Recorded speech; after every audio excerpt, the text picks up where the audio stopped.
Alors, le 8 avril 2026, un simple message de 280 caractères sur un réseau social il a tout simplement désintégré 6 semaines complètes de primes de risque pétrolière à l'échelle mondiale. Ouais, et ça en exactement 90 minutes.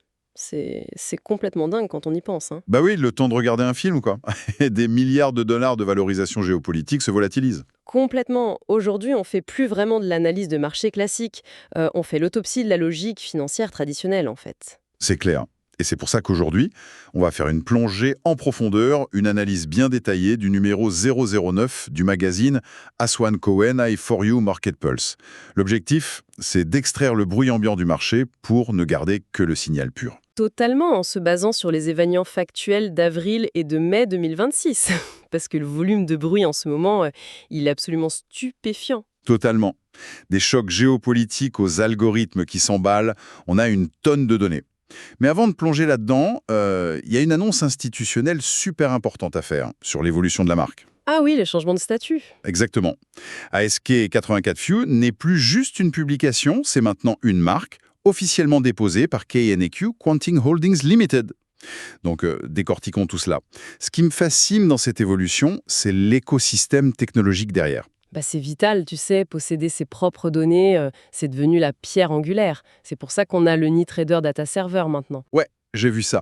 C'est une infrastructure qui stocke l'historique complet de 21 instruments sur 9 horizons temporels, et ce depuis janvier 2020. Mais pourquoi s'embêter à faire ça soi-même?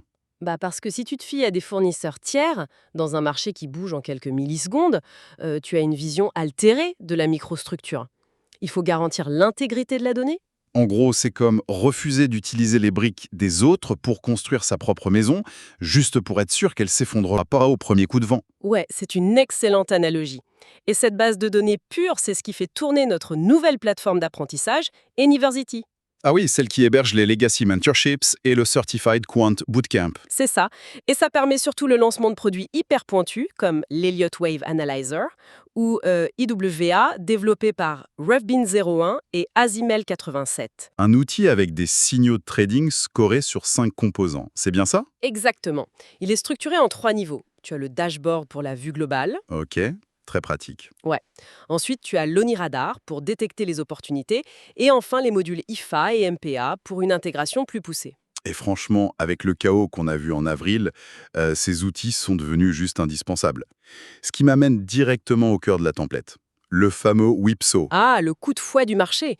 Ce qui est fascinant ici, c'est à quel point le marché est devenu binaire. Bah oui, le 8 avril, cette annonce conditionnelle de cessez-le-feu qui fait tout plonger. Mais ce qui est fou, c'est le retour de bâton, non? Absolument.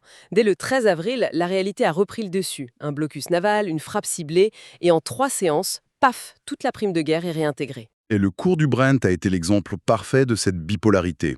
Chute brutale, puis un rebond pour frôler les 126 dollars en fin de mois. Mais attends, du coup, est-ce que le vrai risque pour un trader aujourd'hui, c'est l'événement géopolitique en soi ou c'est juste la vitesse du canal d'information? C'est définitivement la vitesse de l'info. Un simple compte sur les réseaux sociaux déclenche les algos et les corrélations explosent. C'est clair, on a vu un effondrement total des corrélations. Si on regarde les tops et les flops du mois, c'est n'importe quoi. Sur le Forex, le RGPI a dominé avec un gain de plus 4,25%. Pendant que le franc suisse, qui est censé être le refuge par excellence, s'effondrait. L'USD-CHF a fait moins 3,50%. Et on n'oublie pas l'USD-GPI qui a carrément franchi le mur historique des 160. Oui, on en parlera avec l'étude Enibit Active d'ailleurs. Mais regarde la crypto. L'actif Sky USD a explosé de plus 549,3%. Incroyable. Et en face, Night USD a chuté de moins 58,6%.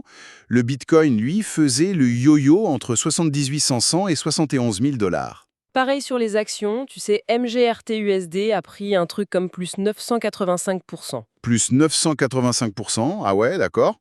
Ouais, pendant que CHSN USD a littéralement été rayé de la carte avec une baisse de 99%. Donc pendant que les marchés réagissent comme un navire en pleine tempête, comment les banques centrales ont géré la barre? Parce que la Fed, ils ont fait un grand écart monumental. Ah, à la réunion du FOMC du 29 avril, ils ont maintenu les taux entre 3,50% et 3,75%, ce qui était attendu, mais Mais le vote? 8 voix contre 4. Une dissidence pareille, il faut remonter à octobre 1992 pour voir une Fed aussi divisée en interne. C'est ça. Et si l'on relie cela au contexte global, cette indécision structurelle, ça a eu un impact direct sur les valeurs refuges. Oui, l'or a chuté de près de 2% en une seule session, juste après ça. Sans certitude sur les taux, l'or perd complètement son attrait. Exactement. Et en Europe, la BCE maintient son taux à 2,0%. Christine Lagarde a même parlé d'un layer cake of shocks, un gâteau à étage de choc. Un gâteau qu'on n'a pas très envie de manger pour le coup. Surtout avec le FMI qui a abaissé ses prévisions de croissance mondiale à 3,1% à cause de la guerre. Et rajoute à ça la surprise totale du Moyen-Orient. Les Émirats arabes unis qui se retirent de l'OPEP et de l'OPEP+, effectifs en mai 2026. Ouais, ça c'est un séisme. L'incertitude macro touche tout. Les devises, l'or, le pétrole. Mais ça crée aussi des failles gigantesques pour les entreprises individuelles. Passons au signe noir corporatif parce que là aussi, avril a fait des ravages. Oh oui, l'affaire Sportradar ou SRAD, c'est le cas d'école parfait de la panique algorithmique. Une perte de 22% de sa valeur en une seule séance, juste à cause d'une attaque coordonnée par des vendeurs à découvert.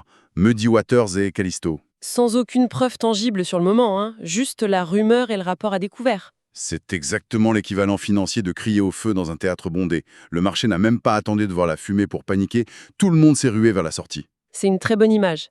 Et les risques juridiques pèsent lourd en ce moment. Regarde Bayer qui a perdu 6,5% en cours de journée. Ah oui, juste à cause d'une audience devant la Cour suprême des États-Unis sur l'affaire du Roundup. Les craintes d'un passif juridique permanent sont revenues en force. Tout à fait. Et dans la foulée, tu as eu l'affaire Hansley contre Fluor Corp qui a carrément réduit l'immunité des entrepreneurs de la défense. Les marchés détestent ça. C'est clair. Mais ce qui m'a le plus choqué, c'est ce qui se passe en France. C'est une vraie révolution technologique, non? La directive d'Inum, oui, c'est énorme.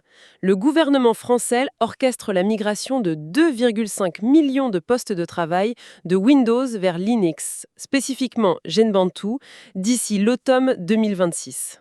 2,5 millions. Mais c'est une perte structurelle colossale pour Microsoft, ça. Immense. Et ça profite directement aux acteurs européens du cloud souverain. Et en parlant de technologie et de souveraineté, on a aussi le projet Mythos chez Anthropic. Ah oui, l'IA. La secrétaire au Trésor et le président de la Fed qui convoque les PDG des banques sur le risque cybernétique. Exactement. Face des changements de régime instantanés comme ça, la seule façon de survivre pour un trader, c'est de s'armer technologiquement. Ce qui nous fait une transition parfaite vers la section qu'on adore, le Community Corner. C'est là qu'on voit que le refuge, c'est vraiment la donnée pure. Totalement. Je pense tout de suite à l'analyse fondamentale de Revente 001 du 27 avril. Ouais, en utilisant le système face à 5 signaux. Malgré tout le chaos géopolitique, l'outil a détecté un retour de l'appétit pour le risque. Ce qui confirme parfaitement la théorie des vagues d'Elliott avec l'outil EDWA. Chaque impulsion, même dans le chaos, a une structure lisible si tu as les bonnes données.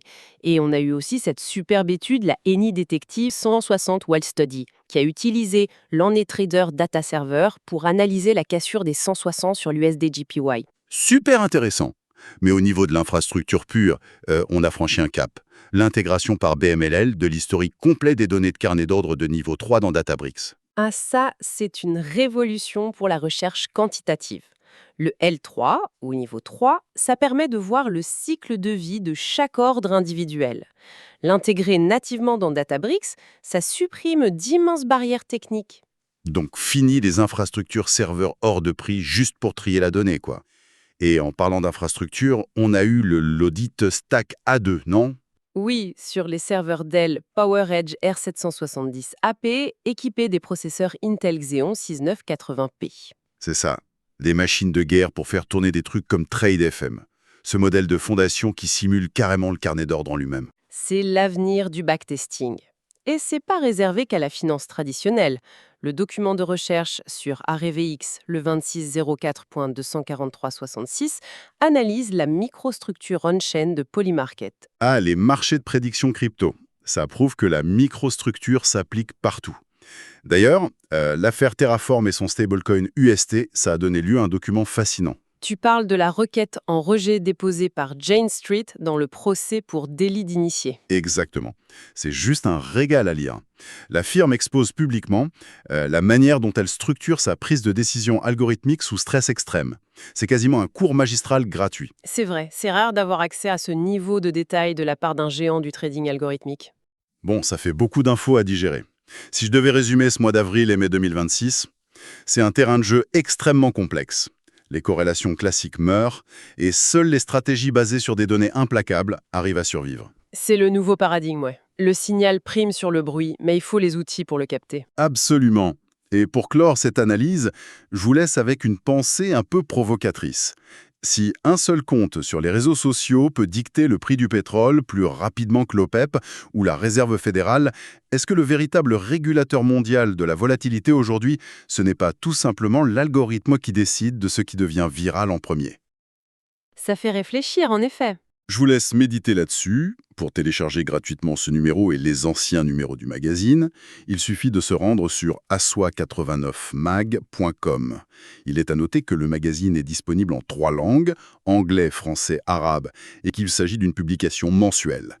De plus, un podcast mensuel comme celui-ci, discutant du magazine, est publié sur la chaîne YouTube.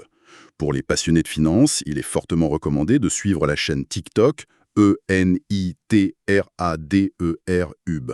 Enfin, pour quiconque cherche une communauté de traders de niveau professionnel, afin d'échanger des idées et d'apprendre le trading via une approche scientifique basée sur des données et non sur des rêves et de l'imagination, il est possible de visiter le site web anytrader.com pour en savoir plus sur nous et découvrir comment rejoindre notre communauté.